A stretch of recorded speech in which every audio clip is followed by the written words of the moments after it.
Good morning વિદ્યાર્થી મિત્રો, કેમ છે? મજામાં? આપની તબિયત સારી હશે, આપ મજામાં હશો, આપના ફેમિલીમાં દરેકે દરેકની સ્વાસ્થ્ય સારું હશે એવી આશા રાખું છું. આજે આપણે એક આંકડાશાસ્ત્ર વિષયમાં ફરીવાર પાછા મળ્યા છીએ અને એ પણ એક સરસ મજાના નવા પ્રકરણ સાથે. ઓકે, નવું પ્રકરણ એટલે કે ચેપ્ટર નંબર 2, સુરેખ સહસંબંધ. હવે મારે તમને આના વિશે વાતચીત કરવાની છે એની પહેલા એક બીજી સરસ મજાની વાત હું તમને કરી દઉં. ઓકે, તો એની પહેલા વાત કરવા માટે એક જ મિનિટ આપણે થોડાક કીબોર્ડ ઉપર જઈએ અને ત્યાં આપણે થોડુંક સમજી લઈએ. સરસ મજાની વાત છે, તમે ધ્યાનથી શીખજો, ધ્યાનથી સમજજો. જો તમે ધ્યાનથી શીખશો અને સમજશો તો તમારા માટે ખૂબ જ સરળ છે. એટલા માટે કે આ ચેપ્ટર તમે જ્યારે શીખશો ત્યારે એની સાથે સાથે તમારે આની પછીના બાકીના જે 2 ચેપ્ટર છે એ પણ ખૂબ અગત્યના છે. એટલા માટે આ દરેકે દરેક ચેપ્ટર એકબીજાની સાથે સંકળાયેલા છે. ઓકે, ચાલો અહીંયા આપણે જે ચેપ્ટર નંબર 2 જે શીખવાના છે ને, ચેપ્ટરનું નામ છે સુરેખ સહસંબંધ. ઓકે, ત્યારબાદ ત્રીજું ચેપ્ટર છે સુરેખ નિયત સંબંધ. સુરેખ નિયત સંબંધ. અને પછી જે ચેપ્ટર છે ને આપણું અંતિમ ચેપ્ટર એ ખૂબ જ સહેલું છે. સહેલું એટલે કદાચ હું તમને એમ કહું કે ભાઈ ધોરણ 8 વાળાને તમે મારા ક્લાસમાં બેસાડો, મારા ક્લાસમાં કે અથવા કોઈ પણના ક્લાસમાં સામયિક સરણી ચેપ્ટર શીખવા માટે, તો એને પણ આવડી જશે. હવે મારે કહેવાનો મતલબ એ છે કે જો તમે ચેપ્ટર નંબર 2માં વ્યવસ્થિત દાખલા ગણશો, દરેકે દરેક સૂત્રો ધ્યાનથી શીખશો, સૂત્રો યાદ રહી જાય છે ને, તો આ 2 ચેપ્ટરમાં તમારે કોઈ પ્રકારની માથાકૂટ નથી, કોઈ પ્રકારનું ટેન્શન નથી, કોઈ પ્રકારની ચિંતા નથી. કેમ? તો કે જેટલા સૂત્રો ચેપ્ટર નંબર 2માં છે એ દરેકે દરેક સૂત્રો ચેપ્ટર નંબર 3માં છે. અને ચેપ્ટર નંબર 9 વાત તો એ કે ચેપ્ટર નંબર 3માં જે સૂત્રો છે ને એ સૂત્ર એટલે કહેવાનો મતલબ સામયિક શ્રેણીમાં 2 પદ્ધતિ દાખલા ગણવાના છે. 2 પદ્ધતિ છે, એમાં એક પદ્ધતિ આ સુરેખ નિયત સંબંધમાંય છે અને સામયિક શ્રેણીમાંય છે. બંનેનું નામ કોમન છે, સેમ છે. ન્યૂનતમ વર્ગોની રીત એ બંનેમાં સૂત્ર સેમ, કોપી ટુ કોપી છે, એમાં કોઈ ચેન્જિંગ નથી. ફક્ત આ ચેપ્ટર નંબર 3માં એક્સ આવશે અને ચેપ્ટર નંબર 4માં ટી આવશે. આ 2 શબ્દોનો ફરક છે, 2 અક્ષરનો, બાકી કોઈ ચેન્જિંગ નથી. એટલે મારો કહેવાનો ભાવાર્થ એવો છે કે ચેપ્ટર નંબર 2 તમે ખૂબ જ સારામાં સારી રીતે શીખજો, જેથી કરીને એના પછીના 2 ચેપ્ટરમાં કોઈ પ્રકારની મુશ્કેલી ન અનુભવાય. બરાબર છે? તો આવી આશા સાથે આપણે ચેપ્ટર નંબર શીખવા જઈએ 2, સુરેખ સહસંબંધ. હવે સુરેખ સહસંબંધ એટલે શું એનું એક સરસ મજાનું હું તમને ઉદાહરણ આપી દઉં. સુરેખ એટલે શું? તો કે જે માહિતીના અવલોકનોને આલેખમાં તમે જ્યારે દર્શાવો ત્યારે તમામે તમામ બિંદુઓ એક રેખા ઉપર હોય. તમે જ્યારે આલેખ દોરો ને ત્યારે આ બધા બિંદુ તમારે આવી રીતે દર્શાવવાના હોય. એક્સ ઉપરના બિંદુ હોય, વાય ઉપરના બિંદુ હોય, તમે દર્શાવો એટલે આવી રીતે એક રેખા મળે તમને. આમાંથી તમે બિંદુ રેખા પસાર કરો ને અને દરેકે દરેક બિંદુ એક રેખા ઉપર આવે તો એને સુરેખ કહેવાય. શું કહેવાય? સુરેખ. બરાબર? હવે આ સુરેખ ખબર પડી કે હવે સહસંબંધ સમજીએ. સહસંબંધ. ઓકે, ચાલો. તો આ દાખલામાં, આ ચેપ્ટરમાં તમને અત્યાર સુધીમાં દરેકે દરેક દાખલામાં 2 પ્રકારની માહિતી આપશે તમને. 2 પ્રકારની માહિતી. કેટલા પ્રકારની માહિતી? 2.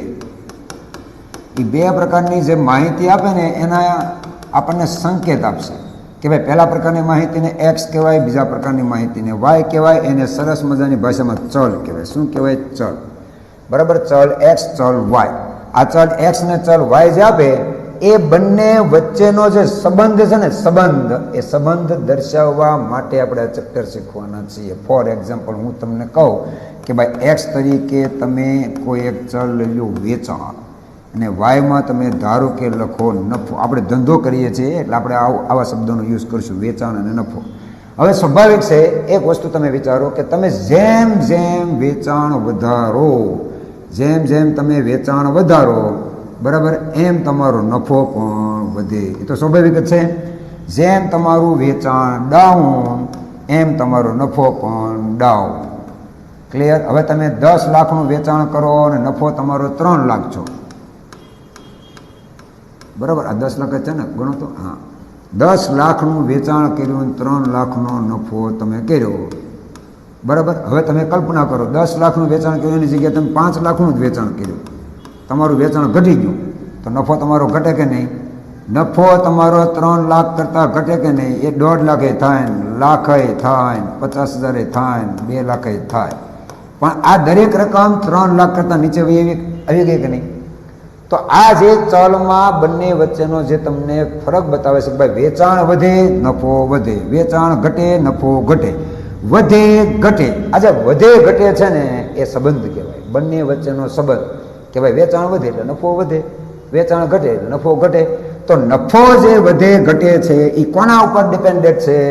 નફો વધે કોના ઉપર ડિપેન્ડેન્ટ છે? વેચાણ ઉપર. નફો ઘટે કોના ઉપર ડિપેન્ડેન્ટ છે? વેચાણ ઉપર.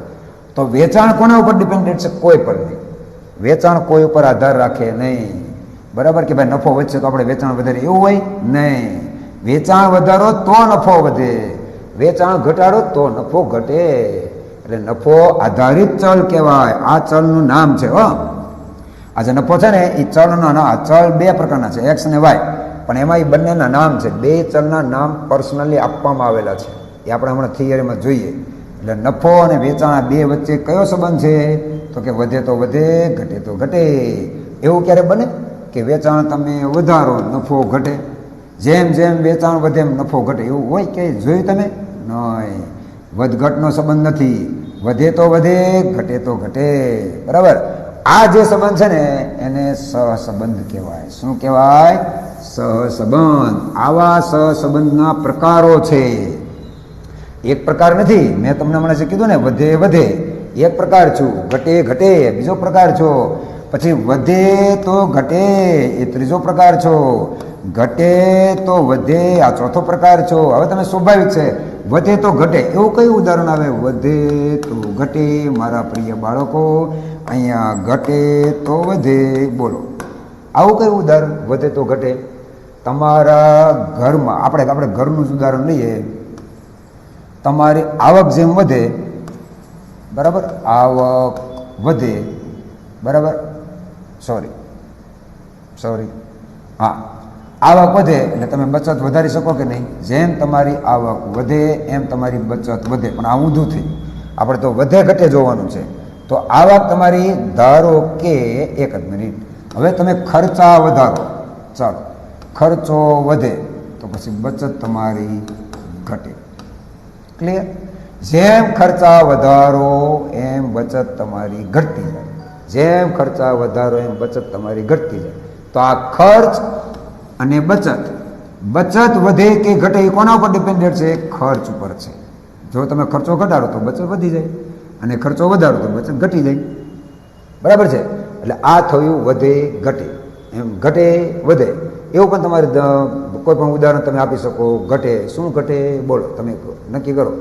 આવક ઘટે તો સામે તમારી બચત ઘટે, બરાબર? અથવા ખર્ચો ઘટે. તમે જેમ જેમ તમે આવક નીચે કરતા જાઓ એમ તમારો ખર્ચો તમારો ઓછો કરવો પડે, નહીં તો તમે પહોંચી ન વળવો, બરાબર છે? પણ ઘટે તો વધે, તે આપણે ઘટવાની વધવાની સાથે લેવાનું છે. એટલે જેમ જેમ તમારી આવક ઘટે, બરાબર, એમ એમ તમારી બચત વધે, કાંઈ ન વધે. એટલે એવું તમે ઉદાહરણ જાતે નક્કી કરો. ચાલો, શું આવે? ઘટે વધે એ આનું આ લઈ લો ને તોય ચાલે, બરાબર? બચત ઘટે, ખર્ચો ઘટે તો બચત વધે, અને ખર્ચો વધે તો બચત ઘટે. આ બે વચ્ચેના જે સંબંધ છે ને, આવા સંબંધને સહસંબંધ કહેવાય. અને એવા સંબંધને દર્શાવવા માટે કુલ 4 રીતો છે. કેટલી રીતો છે? 4 પદ્ધતિઓ છે. અને 5મો એક પ્રકાર છે, એ આવશે ત્યારે આપણે શીખશું.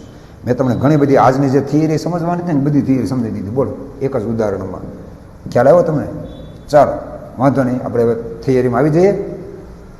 પહેલાં તો હું તમને માહિતી આપી દઉં. સુરેખ સહસંબંધ ચેપ્ટર તમને સમજાઈ ગયું. મેં તમને ટાઇટલ સમજાવી દીધું, સુરેખ સહસંબંધ. આ જે ચેપ્ટર છે ખૂબ જ અગત્યનું ચેપ્ટર છે. એક તો નવાઈની વાત એ કે આપણો જે પહેલો ભાગ છે ને, સ્ટેટિસ્ટિકમાં પહેલો ભાગ, એ આખો જ ઇમ્પોર્ટન્ટ છે. 4 ચેપ્ટર છે, 4 ચેપ્ટરમાંથી 12 માર્ક્સનું પૂછાય છે. એટલે બધા ચેપ્ટરનો ગુણ ભારાંક સરખો છે. બોલો લ્યો, બધા 4 ચેપ્ટરનો ગુણ ભારાંક સરખો છે, 12 12 12 12. અને બીજી એક વાત તમને એ કહું કે 4 ચેપ્ટરમાંથી એક ચેપ્ટર જે પહેલું આપણે શીખ્યા એ સાવ અલગ જ છે. આ 3 ચેપ્ટરને એની સાથે કંઈ લેવા દેવા નથી. એટલે પહેલું ચેપ્ટર જે આપણે શીખ્યા બરાબર, એમાંથી કોઈ એક સૂત્ર પણ તમારે હવે પછી ક્યાંય આવશે નહીં. પણ એક ખરું કે ચેપ્ટર નંબર 2 જે છે ને એના બધા સૂત્ર ચેપ્ટર નંબર 3માં આવશે, એના સૂત્ર પાસે ચેપ્ટર નંબર 4માં આવશે. એટલે આ ત્રણેય ચેપ્ટરો એકબીજા સાથે ગાઢ સંબંધ ધરાવે છે. એટલે આપણે 3માંથી એક એને છૂટા પડવા દેવાના નથી. ઓકે. અને આ મેં તમને જે ગુણ ભારાંક આપ્યો છે ને એ ગુણ ભારાંક એ બધામાં સરખો છે, સેમ. 1 માર્ક્સનો શોર્ટ ક્વેશ્ચન, ઓબ્જેક્ટિવ, 1 માર્ક્સનો શોર્ટ ક્વેશ્ચન, 2 માર્ક્સનો દાખલો પૂછાય વિભાગ સીમાં, બીજો દાખલો, વિભાગ ડીમાં 3 માર્ક્સનો દાખલો પૂછાય. તમે જોવો વિભાગ એફમાં 5 માર્ક્સનો દાખલો પૂછાય. તમને પાછો પ્રશ્ન થતો હોય છે, જો કે ઘણાને થયો જ છે કે સર એ તો સમજ્યા, બી સમજ્યા, સી સમજ્યા, ડી પણ સમજ્યા, સર એ ક્યાં ગયું? એ ક્યાંય ગયું નથી, એ અહીંયા જ છે. પણ એમાં આ ચેપ્ટરમાંથી કશું જ પૂછાતું નથી. બરાબર. અને એક વાત તમને બીજી ક્લિયર કરી દઉં કે આજે ઈ વિભાગ છે ને, સેક્શન ઈ, બરાબર, એમાંથી પહેલા ભાગમાં એક દાખલો પૂછાતો નથી, એક દાખલો નથી આવતો. એટલે વિભાગ ઈમાં પહેલો ભાગ આવતો જ નથી. એટલે આપણે જ્યાં સુધી પહેલો ભાગ ન પૂરો થાય ત્યાં સુધી તમારે વિભાગ એને યાદ કરવાનું નહીં. ક્લિયર? હવે માર્ક્સ આપણે ગણી લઈએ કે ભાઈ 12 માર્ક્સ થાય છે કે નહીં. 5 માર્ક્સનો એક દાખલો, 3, 8, 9, 10, 11 અને 12 થઈ ગયા 12 માર્ક્સ. 12 માર્ક્સનું પૂછાય છે. લો, ક્લિયર? ચાલો આગળ વધીએ આપણે તો થિયરી તરફ જઈએ ફટાફટ. એક ચલીય વિતરણ, જેમાં એક જ ચલ હોય ને એવા વિતરણને એક ચલીય વિતરણ કહેવાય. એક ચલની માહિતી એકઠી કરવા માટે જે કાંઈ મેળવેલા વિતરણ છે ને એક ચલીય વિતરણ કહેવાય. ફોર એક્ઝામ્પલ તમને નીચે ઉદાહરણ આપ્યું છે સરસ મજાનું, બરાબર છે, વાંચો. દાખલા તરીકે કોઈ એક વિષયમાં વિદ્યાર્થી મેળવેલ ગુણ, તો એને એક ચલીય કહેવાય.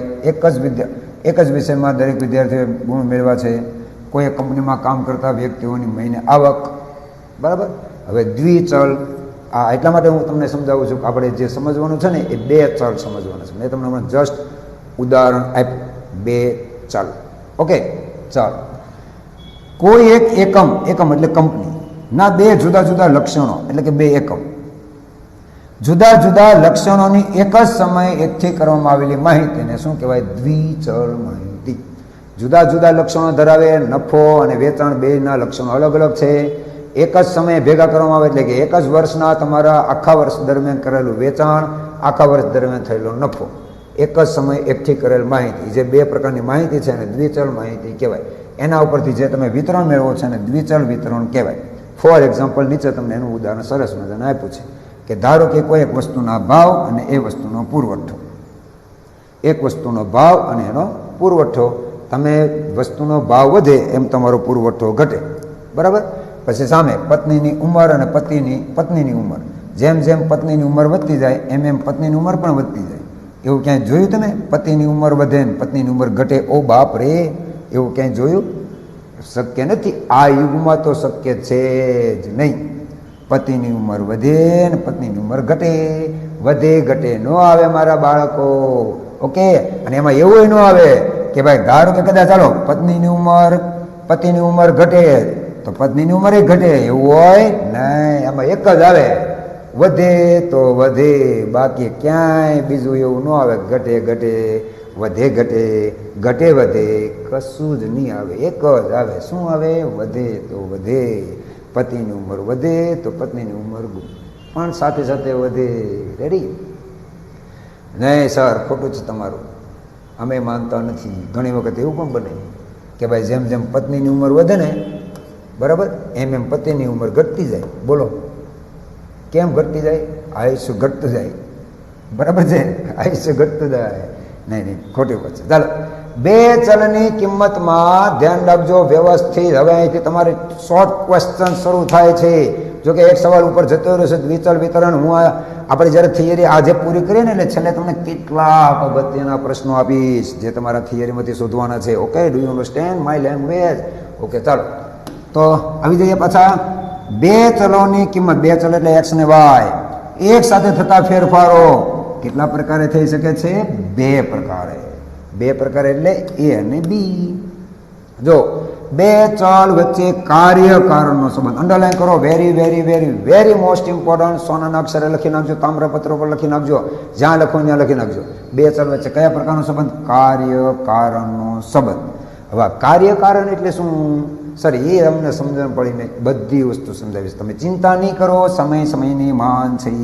ઓકે, બે ચલ વચ્ચે કાર્ય કારણનો સંબંધ અને અન્ય કોઈ કારણોસર, અન્ય કારણોની અસરને લીધે સંબંધ હોય, બરાબર. પણ આપણે દાખલામાં શીખવાનું છે કાર્ય કારણનો સંબંધ. એ પાછા કાર્ય કારણના સંબંધ છે ને, એમાં પાછા બે પ્રકારના સંબંધ છે.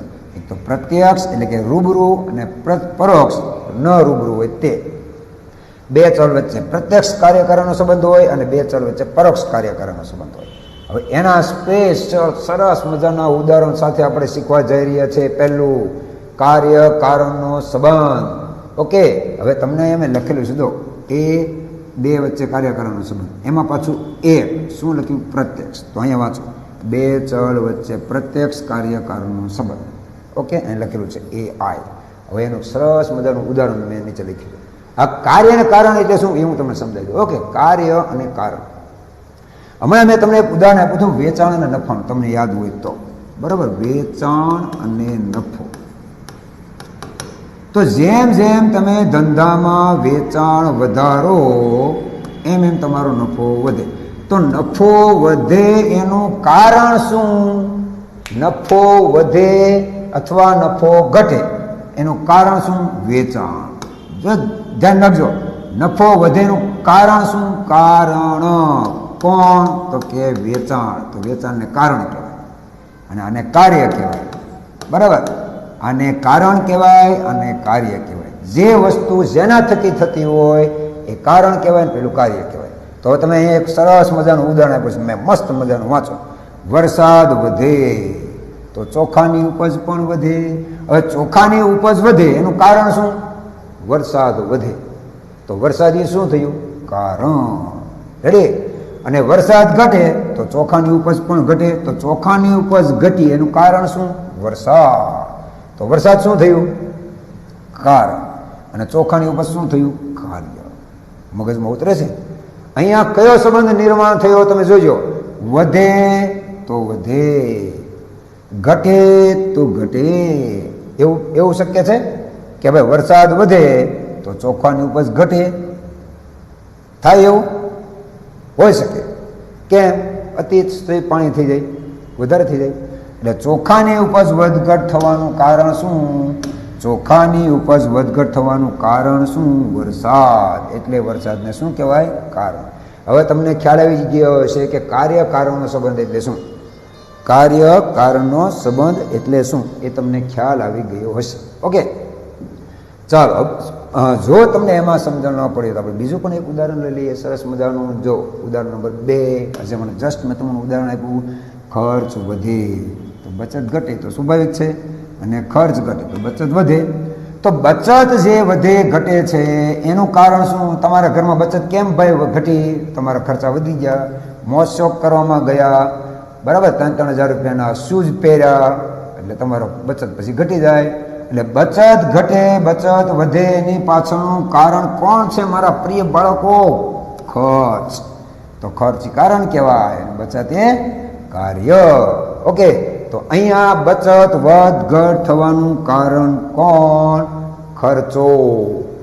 રેડી. અને પ્રત્યક્ષ કહેવાય, સીધો સંબંધ છે, એમાં ઇનડાયરેક્ટલી કોઈ સંબંધ આવતો જ નથી, સીધો જ. ખર્ચ વધે તો બચત ઘટે અને બચત ઘટે તો ખર્ચ વધે. તો સ્વાભાવિક છે. આમ ઉપરના બંને ઉદાહરણોમાં, બંને ચલોમાં જે કાંઈ ફેરફાર થાય છે એ કયા ફેરફાર કહેવાય મારા પ્રિય બાળકો? પ્રત્યક્ષ, સીધા, સામસામે. ઓકે, અને એ કાર્યકારણનો સંબંધ દર્શાવે છે, કાર્ય અને કારણ. રેડી. તો આ તમને, મને આશા છે કે પ્રત્યક્ષ કારણ તમને સમજાઈ ગયું હશે. હવે આવે છે પરોક્ષ. વાંચો, એમાં પણ તમને સરસ મજાના ઉદાહરણ આપ્યા છે. જો AII, બે ચલ વચ્ચે પરોક્ષ કાર્યકારણનો સંબંધ. પરોક્ષ. ઉદાહરણ નંબર 1, જે ધ્યાનથી જોઈજો તમે, ગ્રીન કલર. રેનકોટનું વેચાણ, છત્રીનું વેચાણ. હવે રેનકોટ અને છત્રીનું વેચાણ થાય, બરાબર, એ બંને ચલની કિંમતો શેમાં વધે? ચોમાસામાં. ઉનાળામાં ક્યાં જોયું ને રેનકોટનું વેચાણ વધી જાય? હે, શિયાળામાં ક્યાં જોયું રેનકોટનું વેચાણ વધી જાય? નહીં, એ ચોમાસામાં જ વધે. તો આ જે રેનકોટ અને છત્રીનું વેચાણ જે છે એ વેચાણમાં જ્યારે વધારો થાય છે, આ પહેલો ચલ, આ બીજો ચલ. તો રેનકોટ વધે, રેનકોટનું વેચાણ વધે એટલે છત્રીનું વેચાણ વધે, રેનકોટનું વેચાણ ઘટે એટલે છત્રીનું વેચાણ ઘટે નહીં. આ બે જે એકમ છે ને, બે ચલ એ ત્રીજા ચલ ઉપર આધારિત છે. ત્રીજો ચલ કોણ? ચોમાસું. બરાબર, જો અહીં લખેલું રેનકોટનું વેચાણ, છત્રીના વેચાણમાં વધારો થઈ, ત્રીજા ચલને આભારી છે. આ બે ડાયરેક્ટલી એકબીજા સાથે સંબંધ નથી ધરાવતા. ખ્યાલ આવે છે તમને હું શું કહું છું? આ જે છત્રી અને રેનકોટ છે ને એ બે ડાયરેક્ટલી બે એકબીજા સાથે કનેક્ટેડ નથી. આ બંને ભેગા થઈને ત્રીજા ચલ સાથે સંબંધ ધરાવે છે. એટલે ત્રીજો ચલ ઇનડાયરેક્ટલી છું. બરાબર છે? એટલે બંને ચલ વચ્ચે પ્રત્યક્ષ કાર્યકારણનો સંબંધ નથી, પણ પરોક્ષ કાર્યકારણનો સંબંધ છે. કેમ કે આ બંને ત્રીજા ચલ સાથે સંબંધ ધરાવે છે. બંને વચ્ચે કોઈ પ્રકારનો સંબંધ નથી. ક્લિયર? એટલે રેનકોટ અને છત્રી એ બેના વેચાણમાં વધારો થવાનું કારણ કોણ છે? વરસાદ. એટલે અહીંયા વરસાદને કારણ કહેવાય, બાકીના બેને કાર્ય. તો બાકીના બે વચ્ચે સીધો સંબંધ નથી, બે વચ્ચે ઇનડાયરેક્ટલી સંબંધ છે ત્રીજા ચલ સાથે. એટલે એવું કહી શકાય કે બંને ચલમાં થતા ફેરફારો પરોક્ષ ફેરફાર કહેવાય, કાર્યકારણનો સંબંધ. તમને ખ્યાલ આવી ગયો છે હું શું કહેવા માગું છું તે? સરસ મજાની થિયરી સાથે હવે આપણે વિભાગ બી શીખીએ. વિભાગ બી એટલે કે કોઈ અન્ય કારણોસરને લીધે જે અસર થતી હોય, ચલમાં વધઘટ થતી હોય, એનું એક આપણે સરસ મજાનું ઉદાહરણ શીખી લઈએ. બરાબર છે? એનું ઉદાહરણ શીખવા માટે શું તમને આપ્યું છે કે જો માંગ વધે, બરાબર, તો પુરવઠો વધારવાની જરૂર પડે. હવે તમે સ્વાભાવિક છે દુકાન લઈને બેસો, તમે જે માલનું ઉત્પાદન કરો છો, બરાબર, એ બજારમાં તમારી વસ્તુ ફટાફટ વેચાવા મળી. હવે તમારી પાસે વસ્તુ ઓલરેડી ઘણી બધી કંઈ ઉત્પાદન કરેલી ન હોય, અમુક લિમિટેડ વસ્તુ સંખ્યામાં તમે ઉત્પાદન કર્યું હોય, તો એ જેટલી તમારી વસ્તુ બનાવી છે તમે, એ બધી તમારી વેચાવા મળી, માંગ વધવા મળી, તો સામે પુરવઠો તાત્કાલિક તમારો વધી જાય, પુરવઠો વધારવાની જરૂર પડે. પણ તાત્કાલિક નહીં, એ તાત્કાલિક શક્ય હોતું નથી. પણ જ્યારે પુરવઠો વધે ત્યારે ભાવ ઘટવાના કારણે પછી માંગ વધી જાય. તમારી પાસે પુરવઠો જથ્થાબંધ પડ્યો હોય, બરાબર, અને વસ્તુના ભાવ ડાઉન થઈ ગયા હોય, કોઈ લેતું ન હોય, એટલે પછી ન છૂટકે શું કરે? ભાવ ઘટે એટલે સીધી માંગ વધે. બરાબર, અહીંયા માંગ વધે તો ડાયરેક્ટ પુરવઠો વધારવાની જરૂર પડે, પણ તાત્કાલિક શક્ય નથી.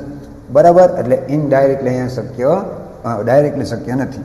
બંને ચલ વચ્ચે પરસ્પર એકબીજા ઉપર આધારિત છે.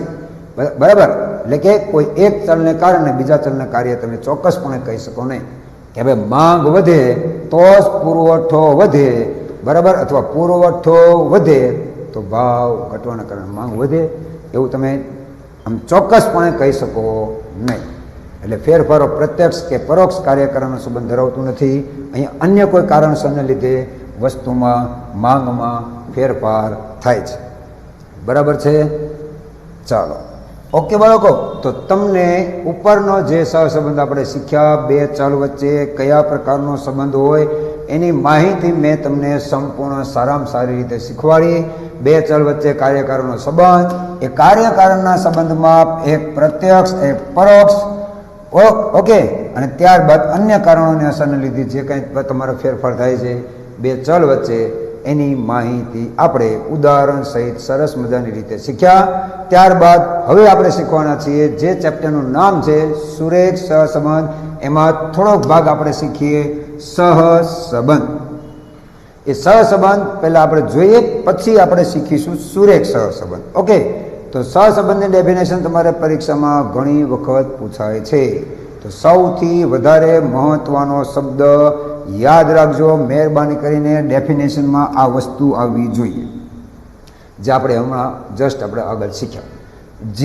જો બે ચલોની કિંમતમાં, બે ચલો એક્સ અને વાય, બે ચલોની કિંમતોમાં પ્રત્યક્ષ કે પરોક્ષ, પ્રત્યક્ષ અથવા પરોક્ષ કાર્યકારણને લીધે એક સાથે જે ફેરફાર થાય છે તેવા બે ચલ વચ્ચે કયો સંબંધ છે? સહસંબંધ છે એમ કહેવાય. મેં તમને શું કીધું? યાદ રહ્યું તમને? બે ચલોની કિંમતોમાં પ્રત્યક્ષ કે પરોક્ષ કાર્યકારણના સંબંધને લીધે એક સાથે જે ફેરફાર થાય છે એવા બે ચલ વચ્ચે સહસંબંધ છે એમ કહેવાય. વ્યાખ્યા ખૂબ જ સરળ છે. બે ચલોની કિંમત, પ્રત્યક્ષ કે પરોક્ષ ફેરફાર, એક કાર્યકારણના લીધે એક સાથે જે ફેરફાર થાય એવા દરેક ચલને બે ચલ વચ્ચે સહસંબંધ છે એમ કહેવાય. ફોર એક્ઝામ્પલ, કંપનીનું વેચાણ અને કંપનીનો નફો. જેમ વેચાણ વધે એમ નફો વધે, જેમ વેચાણ ઘટે એમ નફો ઘટે. આવું મેં તમને આગળ ઉદાહરણ આપ્યું. આ એનું ઉદાહરણ છે. આ બંને વચ્ચે સહસંબંધ છે એવું આપણે કહી શકીએ. તો સહસંબંધની વ્યાખ્યા યાદ રહી ગઈ તમને. બે ચલોની કિંમતમાં પરોક્ષ કે પ્રત્યક્ષ કાર્યકારણને લીધે એક સાથે ફેરફાર જે થાય છે, બરાબર છે, એવા બે ચલ વચ્ચે સહસંબંધ છે એમ કહેવાય. અને હવે તમારે શીખવાનું છે. સહસંબંધની વ્યાખ્યા તો તમે શીખ્યા જ, પણ હવે તમારે શું શીખવાનું છે તો કે એક શબ્દ આગળ આપણે નવો એડ કરવાનો છે, સુરેખ. સહસંબંધ તો સમજ્યા, પણ સુરેખ સહસંબંધ. ઓકે. તો જ્યારે બે સહસંબંધિત ચલ, સહસંબંધ ધરાવતા બે ચલ, એને સહસંબંધિત ચલ કહેવાય. હમણાં આપણે ઉપર જે હમણાં જોયું તે બે સહસંબંધિત ચલોની જોડયુક્ત કિંમતો જ્યારે તમે આલેખમાં દર્શાવો ને, ત્યારે આલેખમાં દર્શાવવા માટે તમને કેટલીક જોડ આપે. આવી રીતે 3, 5, 2, 4, પછી 7, 9, પછી અહીંયા 2, 8. આ આખી આ એક જોડ કહેવાય. શું કહેવાય? જોડ. આવી તમને જોડ આપશે. એ જોડમાં પહેલો જે ઘટક છે એને હંમેશા એક્સ કહેવાય, બીજો ઘટક છે એને હંમેશા વાય કહેવાય. તો એક્સ ઉપર તમારે 3, 2, 7, 2 એવી રીતે તમારે દર્શાવવાનું. ઓકે.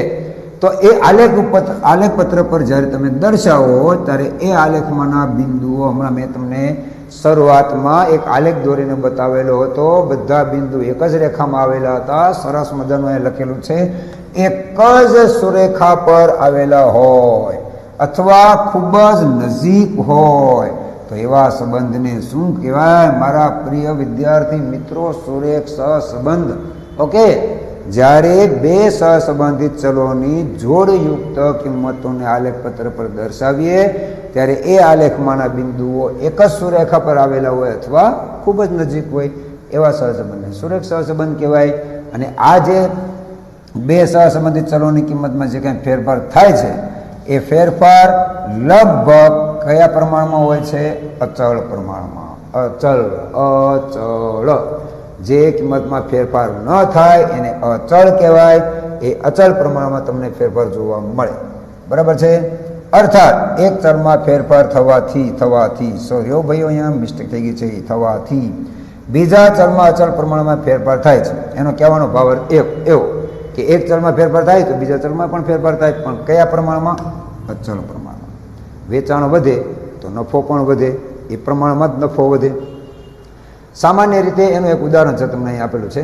સામાન્ય રીતે પ્રાકૃતિક વિજ્ઞાન જેવા કે ભૌતિક શાસ્ત્ર છે, ગણિત છે, આ બે તમે જ્યારે તમે આ બંને ચલ તમે જશે ને, એક જ મિનિટ, સોરી, આ ભૌતિક શાસ્ત્ર અને ગણિત શાસ્ત્ર છે, બરાબર, એમાં તમે બે ચલ વચ્ચે સંપૂર્ણ સુરેખ સહસંબંધ છે એવું તમે કહી શકો. એમાં તમને સંપૂર્ણ સુરેખ સહસંબંધ જોવા મળે, કેમ કે એક વધે તો બીજો પણ વધે. જો એનું એક ઉદાહરણ તમે સરસ મજાનું નીચે આપ્યું છે. બંનેનું ઉદાહરણ આપ્યું છે, ગણિતનું આપ્યું છે અને વિજ્ઞાનનું આપ્યું છે. વાંચો. હવે તમને વર્તુળ ત્રિજ્યા મને એમાં ખબર પડે? ત્રિજ્યા અને પરિઘ એ ખબર પડે કે ન પડે? હું તમને સમજાવું. જોઈએ, આ જે મેં દોર્યું ને, તમને જે લાલ કલર દેખાય ને, લાલ કલર, એ પરિઘ કહેવાય. શું કહેવાય? પરિઘ. તમે આ ધારો કે ફોર એક્ઝામ્પલ આ ગોળ રાઉન્ડ છે મેદાન, તમે ચાલવાનું શરૂ કરો, અહીંથી ચાલતા ચાલતા ચાલતા ચાલતા ચાલતા અહીંયા પહોંચ્યા, ત્યાંથી પછી અહીંયા પહોંચ્યા, ફરી વાર પાછા અહીંયા પહોંચી ગયા મૂળ સ્થાન ઉપર. બરાબર? તો એ કેટલું ચાલ્યા કહેવાય? તો કે એક પરિઘ જેટલું. કેટલું? પરિઘ છે. હવે ત્રિજ્યા એટલે વર્તુળના કેન્દ્ર બિંદુમાંથી વર્તુળ પરનું બિંદુ. બરાબર? એમાં કોઈ પણ જગ્યાએ ગમે ત્યાં તમે લઈ શકો, પણ વર્તુળ ઉપરનું એક બિંદુ હોવું જોઈએ, એક કેન્દ્રનું બિંદુ હોવું જોઈએ. તો આ કેન્દ્રથી અહીંયા સુધીનું જે અંતર છે આ એને ત્રિજ્યા કહેવાય. તો જેમ તમે ત્રિજ્યા મોટી કરો એમ તમારો પરિઘ મોટો થતો જાય. જેમ તમે ત્રિજ્યા નાની કરો એમ તમારું વર્તુળ એટલે કે પરિઘ નાનો થતો જાય. બરાબર? જે તમે નાનું કરો તો જે તમારું વર્તુળ નાનું થઈ જાય. પછી તમે પાછી ત્રિજ્યા મોટી કરો તો પછી વર્તુળ મોટું થાય. રેડી? એટલે જેમ વર્તુળની ત્રિજ્યા વધે એમ એનો પરિઘ વધે. જેમ ત્રિજ્યા ઘટે એમ પરીખ પણ એનો ઘટે, સ્વાભાવિક છે. બરાબર છે, આ સીધો સંબંધ કહેવાય. અને એને તમે કદાચ બિંદુઓ દર્શાવો ને આલેખપત્ર ઉપર તો બધા બિંદુઓ એક રેખા ઉપર આવે. એટલે વર્તુળની ત્રિજ્યા વધે તો પરીખ વધે, ત્રિજ્યા ઘટે તો પરીખ પણ ઘટે. એવી રીતે તમને વિજ્ઞાનનું ઉદાહરણ આપ્યું છે, વાંચો. કોઈ પદાર્થને અંતર કાપતા લાગતો સમય અને પદાર્થે કાપેલું અંતર, જેમ સમય વધારે લાગે એમ એનું અંતરે વધારે કપાય. બરાબર, ધારો કે 1 કલાકમાં 70 કિલોમીટરનું અંતર કાપે છે ગાડી. બરાબર, 1 કલાકમાં 70 કિલોમીટરનું અંતર કાપે છે, તો સ્વાભાવિક છે 2 કલાકમાં કેટલું અંતર કાપે, તો 70 કિલોમીટર કરતાં વધારે જ અંતર કાપવાના છે. તો સ્વાભાવિક જ છે, જેમ કલાક વધે, જેમ સમય વધે એમ અંતર પણ વધે. નીચે લખેલું છે કે ભાઈ જેમ સમય વધુ લે એમ એ પદાર્થે કાપેલું અંતર પણ વધે. તો સ્વાભાવિક જ છે, સમય ઓછો તો કે અંતરે પણ ઓછું. રેડી? આમ વિજ્ઞાન એટલે કે ભૌતિક શાસ્ત્ર અને ગણિત શાસ્ત્રમાં જેમ સંપૂર્ણ સુરેખ સહસંબંધ જોવા મળે એવી જ રીતે નીચે તમને કેટલાક બીજા ક્ષેત્રોની માહિતી આપી છે, વાંચો. વાણિજ્ય ક્ષેત્ર, અર્થશાસ્ત્ર, સામાજિક વિજ્ઞાન, એમાં બે ચલની કિંમતમાં જે કાંઈ ફેરફાર થાય છે એ બધા અચળ પ્રમાણમાં હોતા નથી. ભાઈઓ તથા બહેનો, એ બાબતમાં ઘણી બધી વસ્તુ આપણે સર્ચિંગ કરવાની જરૂર છે. કે ભાઈ અર્થશાસ્ત્રમાં કેવું હોય કે ભાઈ ધારો કે ફુગાવો વધે તો ભાવ વધે, બરાબર, પણ એ કેટલા પ્રમાણમાં વધે ને એ તમે નિશ્ચિંતપણે કહી શકો નહીં. બરાબર, એમાં તમે ફાઇનલ તમે કોઈ આંકડા ન કહી શકો. એટલે આ 3 જે ક્ષેત્રો છે ને કે ભાઈ વાણિજ્ય, અર્થશાસ્ત્ર અને સામાજિક વિજ્ઞાન, એના બિંદુઓ જ્યારે તમે આલેખપત્રમાં દર્શાવો ત્યારે બધા જ બિંદુઓ એક રેખા ઉપર આવે નહીં. એટલે એ સુરેખ સહસંબંધ કહેવાય નહીં. દાખલા તરીકે 2 વર્ષ માટે આગળના વર્ષની સરખામણીએ ચાલુ વર્ષમાં 10% વરસાદનો વધારો થયો. બરાબર, 10% વરસાદનો વધારો થયો આગળના 2 વર્ષની સરખામણી જો કરીએ તો. બરાબર, તો 10% વધારો થયો તો એવું જરૂરી નથી, 10% વધારો થયો હોય તો જરૂરી નથી કે પાક પણ 2 વર્ષમાં બંને વર્ષની સરખામણીમાં પાક વધે. બરાબર છે, 10% વરસાદ વધ્યો પણ એના ઉપરથી એવું ન કહી શકો કે પાક પણ સારો થાય, પાક પણ વધે. બરાબર છે, એટલે એ અનિશ્ચિત છે. તમે એને નિશ્ચિતપણે કહી ન શકો કે વરસાદ વધ્યો એટલે પાક વધે જ. બરાબર છે, એટલે બંને ચલ વચ્ચે જે કંઈ ફેરફાર થાય છે તે અનિશ્ચિતતા એમાં તમને જોવા મળે છે. બરાબર, એટલે બે સહસંબંધિત ચલોની જોડને અનુરૂપ બિંદુ જો એક જ સુરેખા પર ન આવેલા હોય, પરંતુ સુરેખાની આસપાસ હોય તો એવા બે ચલ વચ્ચે આંશિક સહસંબંધ છે એવું તમે કહી શકો. આંશિક એટલે અમુક પ્રકારને બંને વચ્ચે સંબંધ છે એવું તમે કહી શકો, પણ સંપૂર્ણ સુરેખ સહસંબંધ છે એવું તમે કહી શકો નહીં, કેમ કે બે ચલ વચ્ચે થોડા પ્રમાણમાં અનિશ્ચિતતા તમને જોવા મળે છે. ઓકે, અને ત્યારબાદ આજે સુરેખ સહસંબંધ તમે જે શીખ્યા, સુરેખ સહસંબંધની ડેફિનેશન, એ સુરેખ સહસંબંધ નક્કી કરવા માટે આપણી પાસે મુખ્ય બે રીત છે, બે પ્રકાર છે. કેટલા પ્રકાર છે? બે. ખરેખર સુરેખ સહસંબંધના કુલ 5 પ્રકારો છે, પણ અત્યારે આપણે અહીંયા આજે 2 પ્રકાર લખ્યા છે ને એમાં એક ત્રીજો પ્રકાર પણ અહીંયા આવે છે. એ 5 પ્રકાર વિશે આપણે ભવિષ્યમાં પાછા શીખીશું. બરાબર, અહીંયા એને લખવામાં આવે છે સહસંબંધના પ્રકાર, સહસંબંધનો અભાવ. કેમ કે બે ચલ અમુક પ્રકારે ઘણી વખત એવું હોય કે 2 પ્રકારના ચલ હોય ને, એક્સ ને વાય, એ બે વચ્ચે કોઈ પ્રકારનો સંબંધ જ ન હોય. ફોર એક્ઝામ્પલ, ગણિતમાં મેળવેલ ગુણ, બરાબર, ગણિતમાં મેળવેલ ગુણ અને ગુજરાતીમાં મેળવેલ ગુણ. બરાબર, ગુજરાતીમાં મેળવેલ ગુણ. હવે આ 2 પ્રકારના ચલ વિશે તમે જો, તમારે ગણિતમાં માર્ક્સ વધે એટલે ગુજરાતીમાં માર્ક્સ વધે એવું હોય, ગણિતમાં માર્ક્સ ડાઉન થઈ જાય એટલે ગુજરાતીમાં મારા માર્ક્સ ડાઉન થઈ જાય. આ બંને વિષય વચ્ચે કોઈ પ્રકારનો સંબંધ નથી, એટલે એને કહેવાય સહસંબંધનો અભાવ. ત્યાં તમને કોઈ પ્રકારનો સંબંધ જોવા મળતો નથી. બરાબર, તો સુરેખ સહસંબંધના પ્રકારો કેટલા છે? 2. કેટલા? 2. ધન સહસંબંધ, ઋણ સહસંબંધ, અને ત્રીજું તમે લખી શકો સહસંબંધનો અભાવ. એમાં ધન સહસંબંધમાં 2 પ્રકાર આવે, ઋણ સહસંબંધમાં 2 પ્રકાર આવે, એટલે 4 પ્રકાર એ છે, અને 5માં થઈ ગયા 5 પ્રકાર. પણ એની વિશે વિસ્તૃત માહિતી તમને નીચે આપી છે, જે આપણે નેક્સ્ટ ટાઈમ નવા લેક્ચરમાં જ્યારે પાછા મળીએ ત્યારે આપણે એ સરસ મજાની માહિતી સાથે આપણે શીખીશું. ઓકે, તો અહીંયા આપણે આ લેક્ચર પૂરો કરીએ છીએ. તમને આ જેટલી થિયરી મેં ચલાવી છે એના સવાલ કેટલાક અહીંયા છે, પણ એ હવે તમને નેક્સ્ટ લેક્ચરમાં જ્યારે આની પછીની જે થિયરી છે સમજાવીને પછી હું તમને એક સાથે આપી દઈશ. અત્યારે આપણે અહીંયા લેક્ચર પૂરો કરીએ છીએ. આપનું તબિયતનું ધ્યાન રાખજો. જય હિન્દ.